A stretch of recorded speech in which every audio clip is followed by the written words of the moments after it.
On a day of dedication at the Charles George Veterans Medical Center, an unveiling, 18 months in the making. What a privilege it is to honor a true American hero. As important to the Eastern Band of Cherokee as it is to the veterans. It's so much more than a sculpture. But all the planning that went into this ceremony of revelation could not prepare the crowd for the unexpected, even shocking culmination. To understand what happened, you really need to go back 6 months ago. Oh my gosh. It was in April when we got a peek of a life-size statue. It takes your breath. A likeness of war hero Charles George, the man the VA hospital was named after. That's perfect. Charles George was a Cherokee soldier awarded the Congressional Medal of Honor. He saved the lives of other soldiers by throwing himself on a grenade in the Korean War. Kevin George is his nephew. It's just incredible. It's very spiritual. For the sculptor, James Spratt, it's very personal.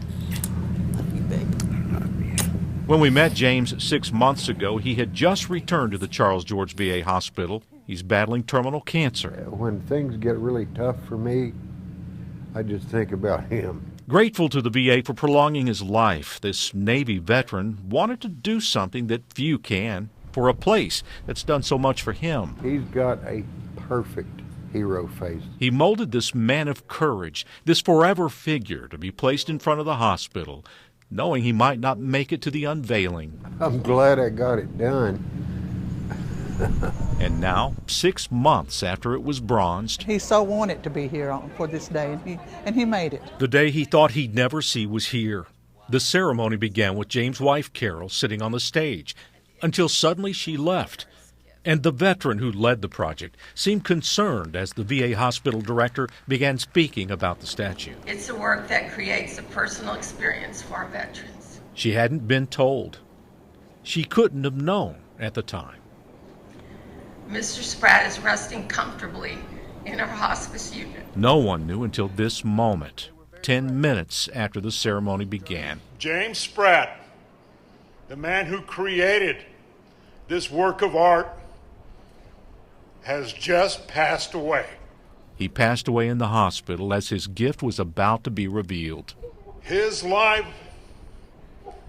he hung on and fought his cancer until this day was almost done. He lived for this. He lived to see it, and many believe that he did.